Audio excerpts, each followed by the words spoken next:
Specifically, though, we've talked a lot about the needs in the rural areas, which I respect, but the urban areas, too, represent an area not only of need but of potential growth. And when I talked to the people in my district this morning, I was on a Chamber of Commerce call for one of the cities that I represent. I went to one of them when I was in the district last week. I hear other issues that rise. I hear the issues about the uncertainty of what this tariff imposition will be and what it's going to mean to them in terms of the products that they sell. I hear about the uncertainty of workforce issues with the immigration policies that we have, and will they find themselves unable to properly staff up to provide the services, do the things they need to do in back-of-the-house situations. So there are other issues aside from access to capital. Access to capital is very high on that list.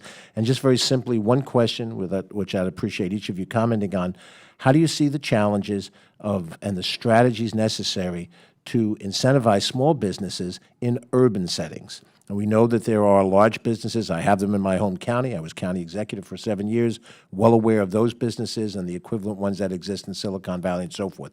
But there is still an urban energy and entrepreneurship that we have to figure out how do we incentivize that.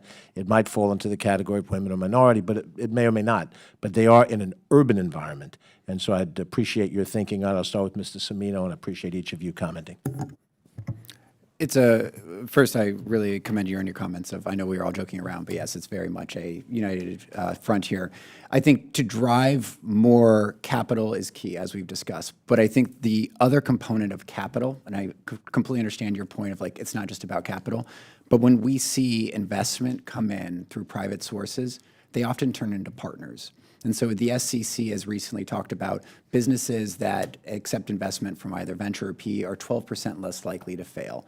And that's because they become strategic partners and help them think through everything from how might a government regulation need to be adhered to or navigated to how they might help with connecting them to partners, customers, the right technologies. And so we treat this very much as there's skin in the game for these businesses. I think